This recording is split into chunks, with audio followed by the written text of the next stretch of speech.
Kthehemi përsëri në bisedë, shikues nderuar. Jemi me zotin Dioguardi. Kemi folur pjesën e parë për politikën, jetën amerikane në përgjithësi, jetën e tij. Dhe konkretisht do të kthehemi në pikën më të rëndësishme të emisionit Thank You, aty ku do të flasim për kontributin 25 vjeçar të Floririt Albëresh, pra të Dioguardit, që ka bërë për çështjen barkombëtare shqiptare. Do t'i marrim me radhë ato dhe besoj se do të merrni informacion jashtëzakonisht me vlerë dhe profesional nga zoti Dioguardi. Unë kam zgjedhur një pyetje natyrshme, si u lidhet me jetën, me politikën, me hallet që ka populli shqiptar në Ballkan dhe që juve i dhatë një pjesë të jetës tuaj për çështjen shqiptare.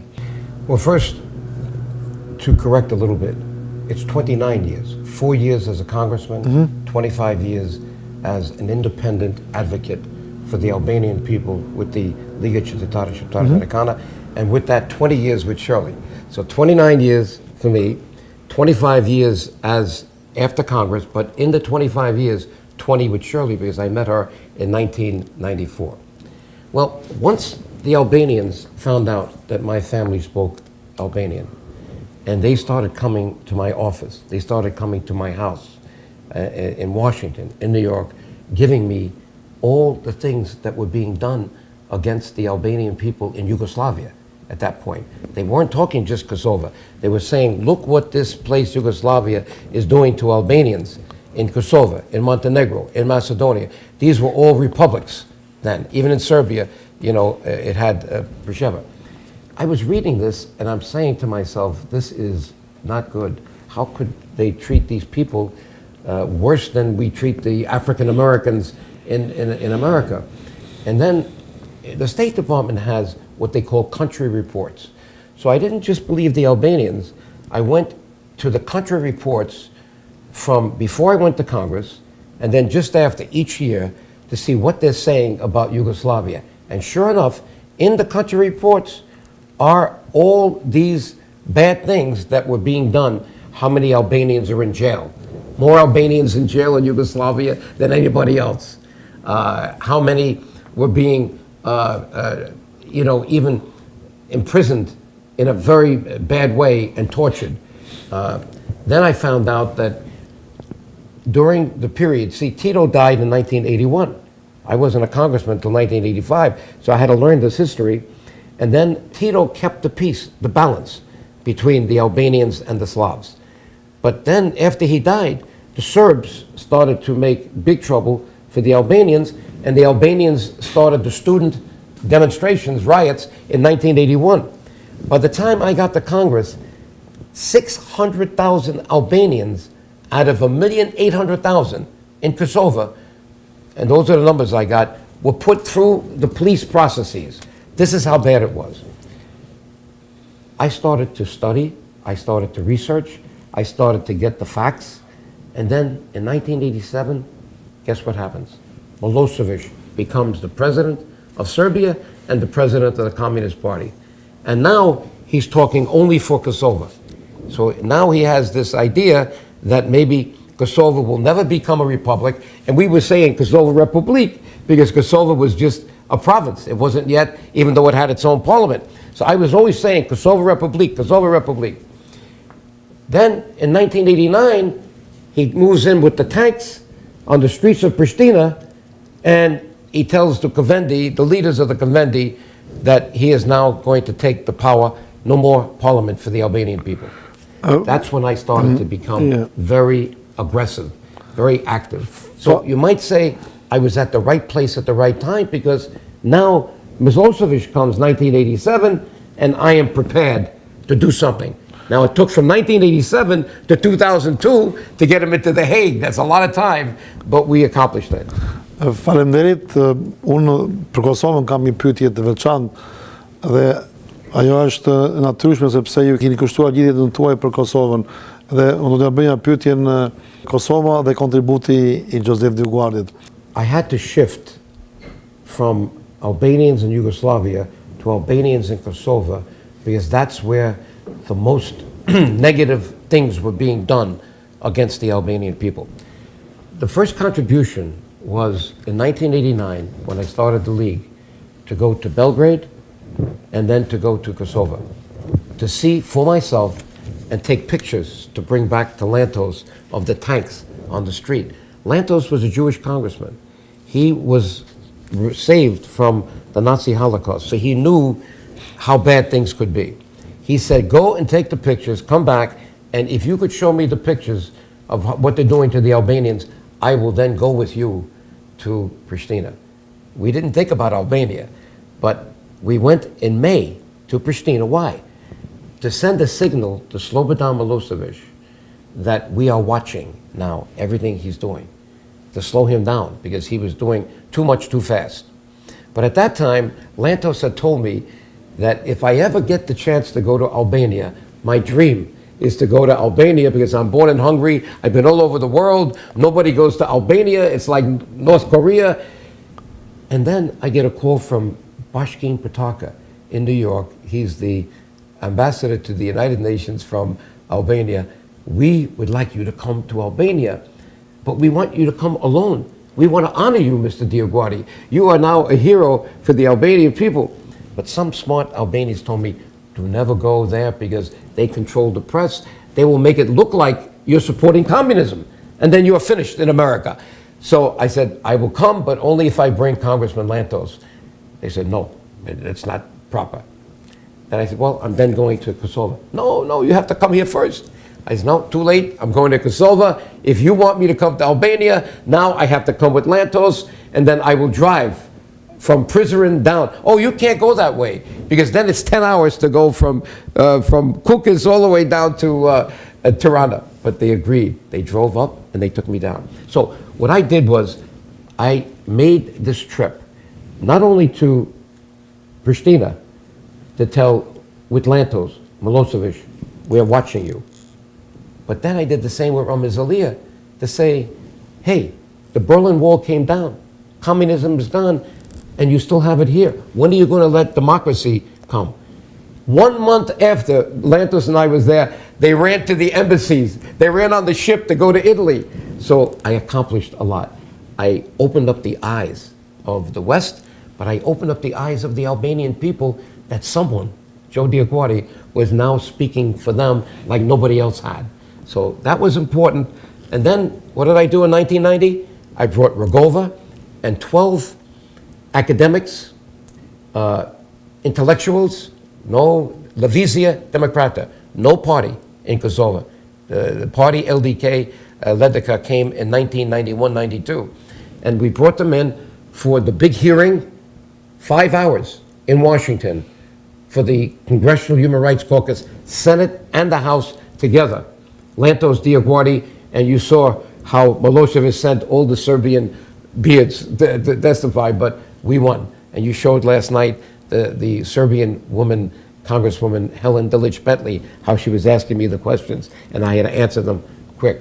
And then we took them to New York and had the big dinner, Dak Mav in the Sheraton in April. So this was the beginning of waking up the Albanians in America, that we now had something that was a good foundation that could free the Albanians of Kosovo, bring democracy to Albania, and then deal with also the human rights violations against Albanians in Montenegro, in Macedonia, in northern Greece. The Cham issue, never discussed. I raised the Cham. Më falë, kam pyetje të veçanta për këto treva, por ju keni pasur një luftë drejt për drejt me Milosevicin. Si ka qenë historia e vërtetë? Milosevic did not come to Pristina. He was not there when I was there. But thousands of Albanians came in front of the Grand Hotel. All the cameras were there, and they saw the Serbian police beating up the students and the people, and even using the rubber bullets. And Congressman Lantos saw it, and he turned to me and said, this is like the Warsaw Ghetto. This is like what the Nazis did in World War II. It's very important that he saw that. So I never had any discussion with Milosevic. All I know is, after that incident in Pristina, the press in Serbia, Belgrade, Borba, Politica, he had interviews. And they were saying to Milosevic, what do you think of this former congressman Joe Dioguardi, and he was going, I don't care for this former congressman and his Albanian doormen, busboys, waiters in New York. In other words, I'm bigger than that. I don't have to worry. And then 2002, he's in The Hague blaming me for him coming there, that I satanized him. I didn't satanize him. I told the truth. He was a war criminal. He killed too many people. And he had his compatriots in Bosnia doing the same thing in Srebrenica. So we never had one discussion. He never would talk to me. He's the leader of a country, very arrogant, a dictator. He had no need to talk to me. But I spoke to him through the media, and I mentioned him all the time, how bad he was.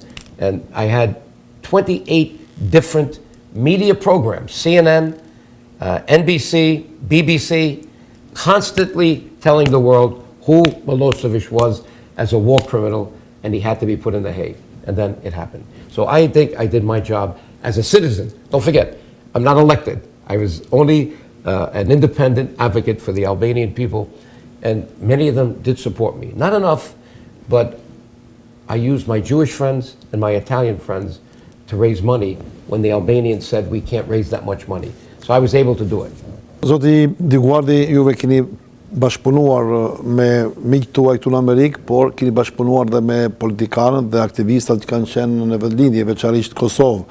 Cilat kanë qenë marrëdhëniet tuaja me LDK-n dhe me presidentin Rugova? I never supported a party. The only reason I supported in the beginning President Rugova is that he was chosen by the people of Kosovo. It's not me to choose a leader. So what I had to do, my responsibility, was to at least bring him to Washington for the first time so people could see who he was. But not only him, I wanted them to know that there were other intellectuals like Recep Chosha, like Idris Ayeti, Mark Krasniqi, Lulieta Pula, Gazman Pula, Hayrullah Garani, 12 others.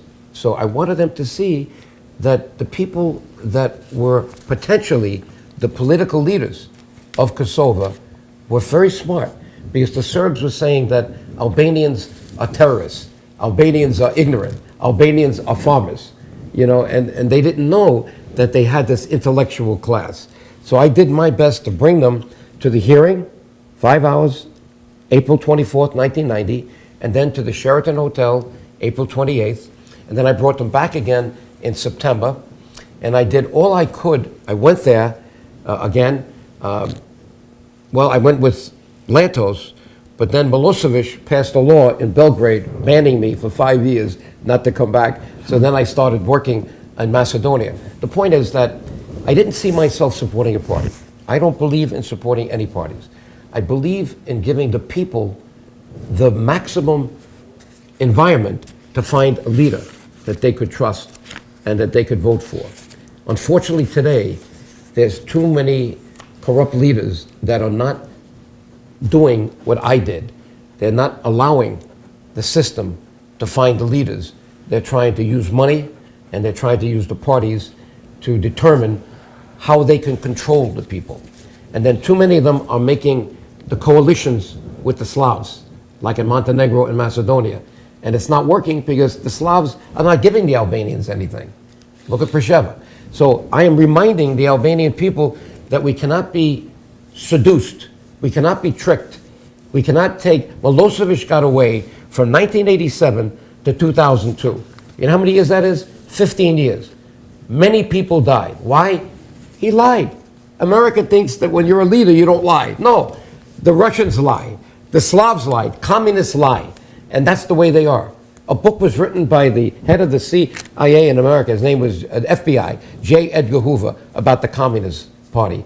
And you know what the name of the book was? Masters of Deceit. They will say anything to accomplish what they want. This is not the way we do democracy in America. So I'm happy that I took the tough way, not the easy way. The easy way is, oh, let me support that party. Maybe they'll give me money. No, I take no money from foreign countries, no money from political parties. I take money, and not from me and Shirley, because we don't get paid, to give to the system and to use to travel back and forth, because I believe in being independent. not to be controlled. And that's the way Albanians have to now start thinking. Faleminderit, edhe koha për tre këngë tjera. You know, I'm not a musician. Oh, I know, There's a lot of, but I like music. Thank God I like music because I can remember. Then I would say, let's go to the light songs that were in Broadway. You had, why I'm saying this, because my daughter, when she was young, she used to memorize these songs and she used to sing them. So we had a play in 1987 called, 1977 called Annie. Annie. And there was a beautiful song in Annie called Tomorrow. Tomorrow, tomorrow, I love you tomorrow, you're only one day away. The optimism, she was in an orphanage. So I would say that was a good one. Then you had another one about the young teenagers called Grease. And I remember 1978, you had Olivia Newton-John and John Travolta. They were young at the time. And there was a beautiful song when they fell in love, Hopelessly Devoted to You. And I'm not going to sing it, but my daughter sings it well. I think that's another nice one. And then in going back to the plays, I would say one of the plays that was great was by Gershwin. And it was Showboat, about how the black people lived under slavery and after slavery in America after. And there was a beautiful song that the old black man sang with a deep voice called Old Man River, that old man river, it just keeps flowing and da da da da. So Old Man River, I think, is another to show the pain of the black people. Reminds me of the pain of the Albanian people, what they had to suffer under the Serbs, almost like slavery. Faleminderit, të nderuar shikues, indikim këngë dhe kthehemi përsëri në bisedë me Congressmanin Dioguardi.